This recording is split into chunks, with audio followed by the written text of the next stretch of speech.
ہماری جو موجودہ جو کٹ پتلی حکومت ہے، نہ تو یہ آزاد ہے، نہ یہ خود مختار ہے، نہ یہ اپنے فیصلے خود کرنے کی پوزیشن میں ہے۔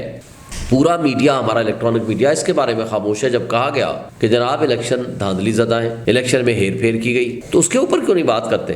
تم لوگوں کی اپنی عقل، دماغ اور کہاں چلا جاتا ہے؟ عمران خان ٹھیک کہتے ہیں کہ اگر پڑھے لکھے نہیں ہو تو بھائی سیکھنے کی کوشش ہی کر لو۔ جب شہباز شریف کی زیر قیادت یہ میٹنگ ہوئی اور دونوں مرتبہ یہ کہا گیا کہ یہ ہمارے معاملات میں مداخلت ہے، اور خواجہ آصف جو اس وقت ڈیفنس منسٹر ہے، اس وقت بھی شاید ڈیفنس منسٹر تھا، اس کے الفاظ تھے کہ امریکہ ہمارا وینٹیلیٹر ہے۔ بسم اللہ الرحمن الرحیم۔ آج میں مین موضوع پہ بات کروں گا جو کل ڈونلڈ لوک کی اسٹیٹمنٹ آئی ہے، اور پھر ہمارے پاکستانی جو وزیر اطلاعات اور خواجہ آصف نے بھی شاید اس موضوع پہ بات کی ہے، لیکن وزیر اطلاعات نے زیادہ شاید بات کی ہے۔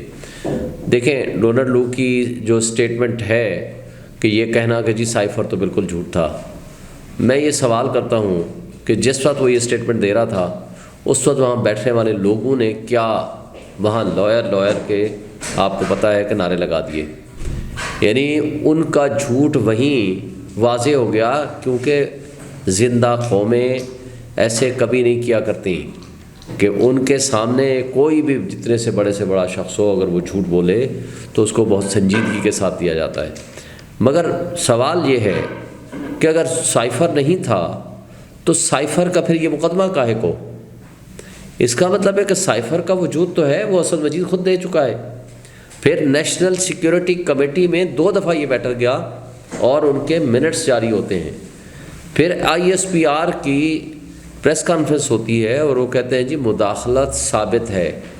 مداخلت کیا ہوتی ہے؟ Interference into the foreign affairs یا سوورنٹی آف پاکستان، ملک کی سلامتی اور خود مختاری کے اندر انٹرفیئرنس ہے نا، کہ اگر آپ کسی بھی حوالے سے انٹرفیئر کریں تو جب مداخلت ہے اس کی لینگویج تو آج بھی موجود ہے۔ دیکھیں، زندہ قومیں جو ہوتی ہیں، جو اپنے حقوق کے بارے میں تحفظ رکھتی ہیں، وہ ان کی انکوائری کیا کرتی ہیں۔ آج بھی امریکہ میں بہرحال اس ایشو کے اوپر انکوائری ہو رہی ہے اور ان کو طلب کیا گیا ہے۔ مجھے یہ بتائیں کہ پاکستان میں اس ایشو کے اوپر کیوں نہیں انکوائری ہوئی؟ آپ نے اٹھا کر کے اس بندے کو، عمران خان کو، جس نے ملک کی سلامتی اور خود مختاری کا دفاع کیا، اس کو اٹھا کے جیل میں ڈال دیا، جبکہ جس نے آ کر کہا بیگرز آر ناٹ چوزرز، یہ شہباز شریف کے الفاظ تھے، اور خواجہ آصف جو اس وقت ڈیفنس منسٹر ہے، اس وقت بھی شاید ڈیفنس منسٹر تھا، اس کے الفاظ تھے کہ امریکہ ہمارا وینٹیلیٹر ہے۔ تو مجھے بتا دیں کہ جس نے ملک کی سلامتی اور خود مختاری کا سودا کیا، اس کو اٹھا کر کے آپ نے اقتدار سونپ دیا، اور جس نے اپنے ملک کی سلامتی کا دفاع کیا اس کو آپ نے مجرم بنا دیا۔ یہ کیسا ملک پاکستان ہے؟ یہ کیسی حقیقی آزادی ہے؟ پھر اس سے آگے چلتے ہیں۔ جب عمران خان نے جنرل ریٹائرڈ طارق کی سربراہی میں ایک کمیشن بنایا تھا، آپ کو یاد ہوگا، وہ باجوہ صاحب کے کہنے پہ وہ پیچھے ہٹ گئے، معذرت کر لی اس نے، وہ نہیں آیا، مگر ایک کمیشن جب یہ نہیں بنا تو عمران خان نے پھر چیف جسٹس آف پاکستان سے مطالبہ کیا اور اس کی کاپی بھیجی سائفر کی کہ جناب آپ اس کے اوپر کمیشن بنائیں، مگر چیف جسٹس آف پاکستان نے بھی کمیشن نہیں بنایا۔ قاسم سوری کے رولنگ میں لکھا ہوا ہے، ان کو کہا گیا کہ آپ اس پہ کمیشن بنائیں، انہوں نے کہا ہم نہیں بناتے۔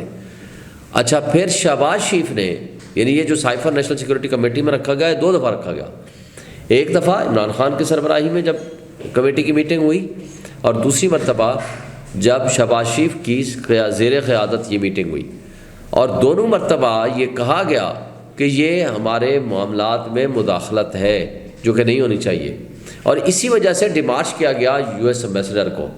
اور اس سے بڑھ کر یہ کہ شہباز شریف کے فلور آف دی ہاؤس پہ کھڑے ہو کے بیان کو آپ اٹھا لیں۔ ایک تو مجھے افسوس سے کہنا پڑتا ہے کہ یہ مسلم لیگ نون والے نہ یہ پڑھے لکھے ہیں، نہ یہ سیکھنے کی کوشش کرتے ہیں۔ سوری، میں ان سے پوچھتا ہوں، فلور آف دی ہاؤس پہ کھڑے ہو کر جب اس نے کہا تھا کہ اس میں دھمکی آمیز گفتگو ہے اس سائفر میں، لہٰذا اس میں ہائی پاورڈ کمیٹی یا کمیشن ہم بنائیں گے، تو آپ نے کیوں نہیں بنایا؟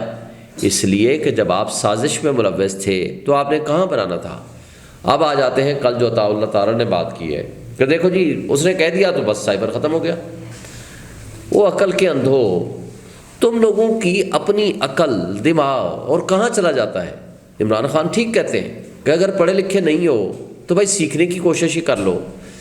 وہ سائفر آج بھی موجود ہے، اس سائفر کے اوپر آج بھی انکوائری کرا لو، سچ آپ کے سامنے آ جائے گا کہ کون کردار اس میں ملوث تھے اور اس کی لینگویج کیا ہے، اس کے کنٹینٹس کیا ہیں۔ آج تو انٹرسیپٹ پہ وہ شائع ہو چکی ہے۔